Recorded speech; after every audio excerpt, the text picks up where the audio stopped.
Okay, so I'm an author, but I'm not typically a children's author.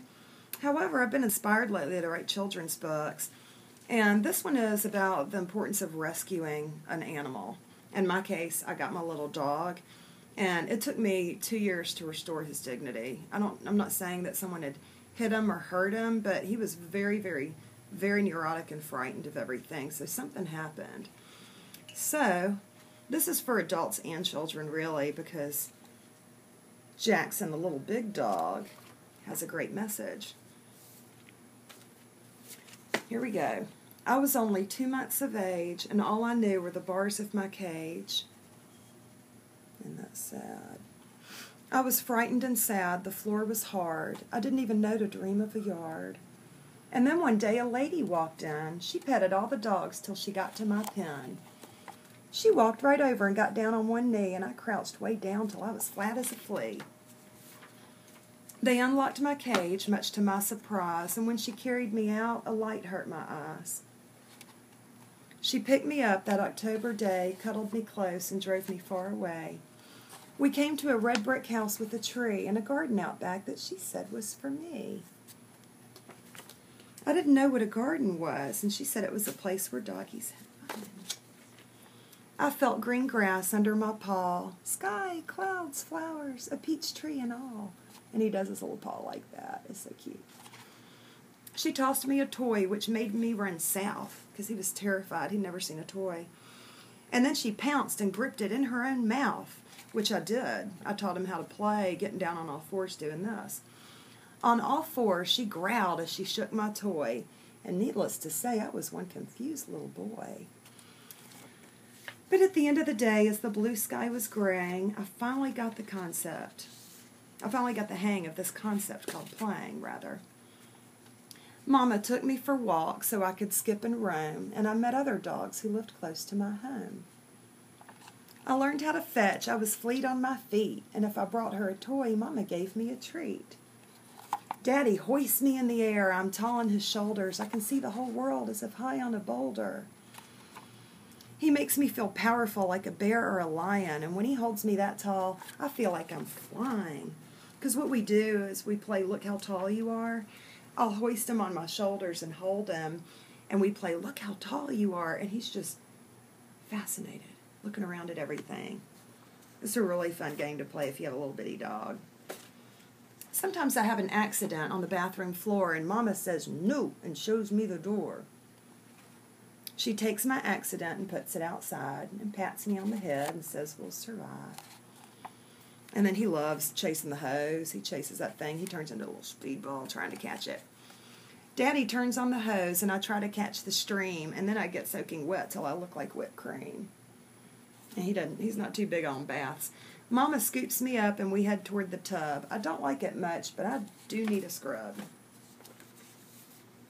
After I'm dry, I scamper, I'm freed, and then I run so fast I'm a super ball of speed. He does what we call speedball. He's so excited that he's clean. Chair behind the couch, just all over the place. I zip through the house, over beds and under chairs at 100 miles per hour while Mama just stares. His little legs can go, too. When I chew on Daddy's shoe or Mama's pocketbook, Daddy calls me Destructo and gives me a look. I slink out the back door and skulk in the grass till I'm thinking he's ready to put this all in the past. Ugh, I cannot tell you how many flip-flops my dog has chewed up. I just redirect his play, take it away, say no, and then give him a toy and say good boy. Right. At sundown, Mama and Daddy walk me a lot, and I try to tinkle on every mailbox I spot. And then I eat dinner and climb in my cubby where I get belly scratches and a head rubby. Then Mama and Daddy both kiss my head and I fall asleep at the foot of the bed. I dream of fighting tigers, of bears I'll attack. I'm brave, I'm big, I'm leading the pack. He is something now. It all goes to show, you start out scared and you start out small, but with a little bit of love you can end up quite tall. Jackson barks and romps and throws high his toy. And he has completely forgotten that scared little boy. I'm sorry, I love my dog. Love my little dog. I don't have any kids, but I would have pushed that dog through my body. I love it so much. Ooh. And the real Jackson in the back of the book went from this to this. So if anybody wants to go to a puppy store, this little book should stop them. Okay. Ooh, Mama got all verklempt. Okay. Second one. Last one. Jackson runs away. And so this book is for every pet owner whose animal is not microchipped, and for Charles, who made sure Jackson's microchip worked. Because after we got a microchip, I pretended that I just wanted to see if it actually worked.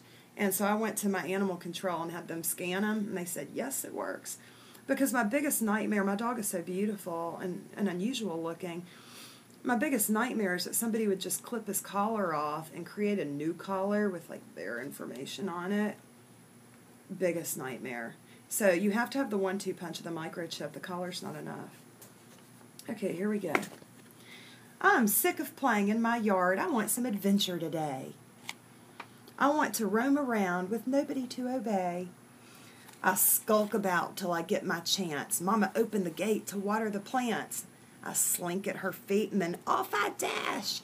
I zip past, and I'm gone in a zooming flash. Whee! She races behind me, but I don't care a bit. Why should I? I have a collar and a new microchip.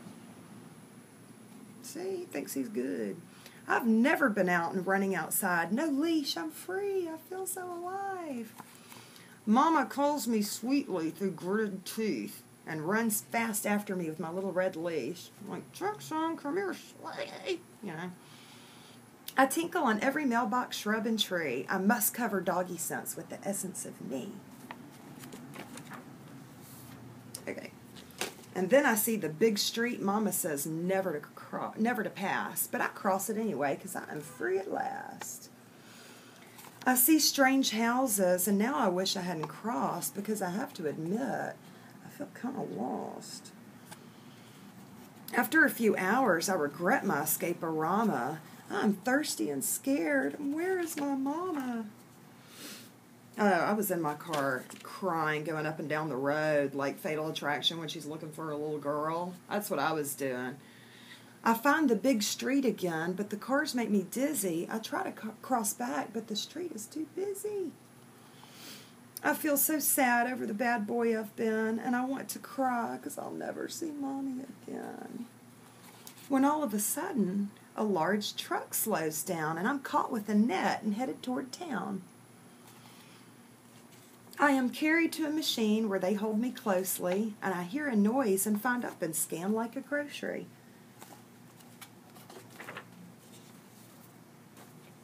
My microchip confirms what is typed on my collar, and I remember Mama said it was worth every dollar.